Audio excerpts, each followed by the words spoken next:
आज जो सुनाने वाली हूँ मेरा दावा है आप सुनेंगे तो चकरा जाएंगे। नमस्ते हिंदुस्तान, कैसे हैं आप लोग? तो तैयार हैं आप?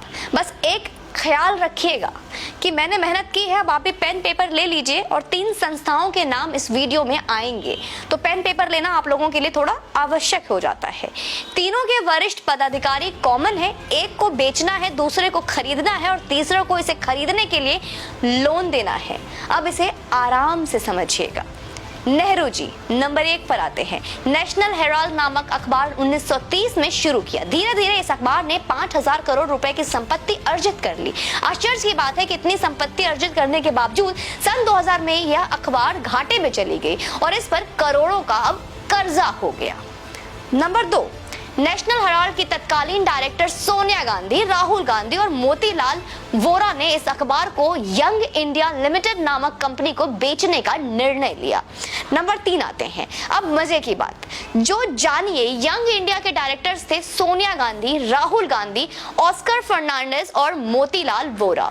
यानी कि जो लोग नेशनल हेराल्ड के डायरेक्टर थे उनके अलावा एक और आदमी ऑस्कर फर्नांडिस, बस same directors in both company, बिल्कुल सेम। अब डील क्या है? तो डील जानते हैं। अब दिलचस्प तो ये होगा ना कि डील क्या हुई इनके में। डील ये थी कि यंग इंडिया नेशनल हेराल्ड ने 90 करोड़ के कर्ज को चुकाएगी और बदले में 5000 करोड़ की अचल संपत्ति यंग इंडिया को मिलेगी। इस डील को फाइनल करने के लिए नेशनल हेराल्ड के डायरेक्टर मोतीलाल वोरा ने तत्काल यंग इंडिया के डायरेक्टर मोतीलाल वोरा से बात की, क्योंकि वह अकेले ही दोनों कंपनियों के डायरेक्टर्स थे।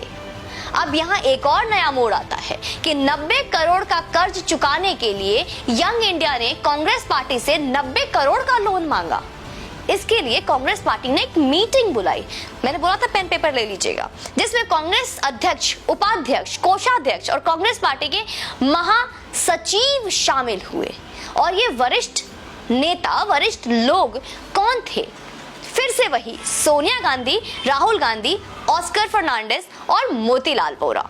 यानी कि अगेन वही लोग, फिर से वही लोग। कर्ज मांगने वाला, वही कर्ज देने वाला और वही कर्ज पर विचार करने वाले, डिस्कस करने वाले भी वही थे।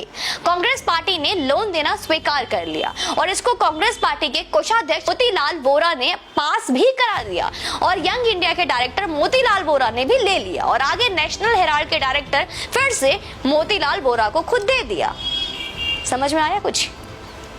पेन डाउन कीजिए, नाम एक ही है। यानी कि मोतीलाल वोरा ने लोन पास किया, मोतीलाल वोरा को वो लोन मिला और ताकि वो मोतीलाल वोरा को 90 करोड़ दे सके, मतलब खुद को दे सके।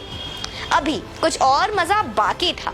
अब कांग्रेस पार्टी ने एक मीटिंग और बुलाई जिसमें सोनिया, राहुल, ऑस्कर फर्नांडिस और वोरा साहब फिर से सम्मिलित हुए।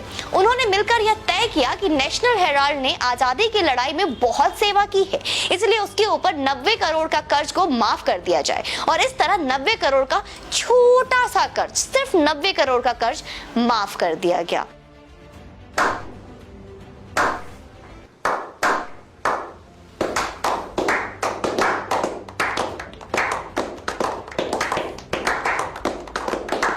और इस तरह से यंग इंडिया, जिससे 36% शेयर सोनिया और राहुल के हैं और शेष शेयर ऑस्कर फर्नांडिस और वोरा साहब के हैं, को 5000 करोड़ रुपए की संपत्ति मिल जाती है, जिसमें एक 11 मंजिल की बिल्डिंग जो बहादुर शाह जफर मार्ग दिल्ली में है और उस बिल्डिंग में कई हिस्सों को अब पासपोर्ट ऑफिस सहित और ऑफिसेस को किराए पर दे दिया गया है। इसको कहते हैं राख के ढेर से महल खड़ा कर लेना। अब नेक्स्ट पॉइंट पे आते हैं। राहुल गांधी और सोनिया गांधी इसी नेशनल हेराल्ड केस में 5000 करोड़ रुपए के घोटाले में जमानत पर हैं। ये वही केस है। आप कहेंगे कि मामला क्यों सुना रही हूं? आज तो इसलिए बता दूं कि यही मामला है जिसमें ईडी ने राहुल गांधी और सोनिया गांधी के खिलाफ समन जारी किया है। ईडी का समन अभी आपने न्यूज में देखा होगा, जारी होना और सोनिया गांधी के कोविड से संक्रमित हो जाना वो एक साथ बहुत अटपटा सा संयोग है, या यूं कहें कि ये होना ही था। इसमें तय था कि कोरोना हमेशा बचा लेता है। दाल में कुछ काला है क्या? वैसे पूरी यहाँ पे दाल काली है मित्रों। कांग्रेस के अंदर खाने में डर का इतना बड़ा बवंडर है कि सोनिया गांधी को मीडिया से कहना पड़ रहा है कि इंदिरा गांधी की बहू हूँ, किसी से नहीं डरती, किसी से नहीं डरती। वैसे तो बस हवा निकल गई। एक बात बताऊं madam, Indira is Indira and India is Indira अब बहुत पुरानी हो गया, कुछ नया बोलिए, ये नहीं चलेगा। Indira is not India actually. दो दौर था और वो दौर कुछ और था जो निकल गया। कोरोना संक्रमण से ठीक हो जाइए, फिर आपको ईडी बाहर दस्तक और दरवाजे पे खड़ी मिलेगी और वो आपका इंतजार करेगी। वाकई मैं अब आती हूँ आपके इस तत्कालीन सरकार पे, अभी जो सरकार है, मेरा सवाल सिर्फ उनसे है कि जैसे उन पे बार बार ये लांछन लगाए जाते हैं कि क्यों हमेशा चुनाव के वक्त ही सेंट्रल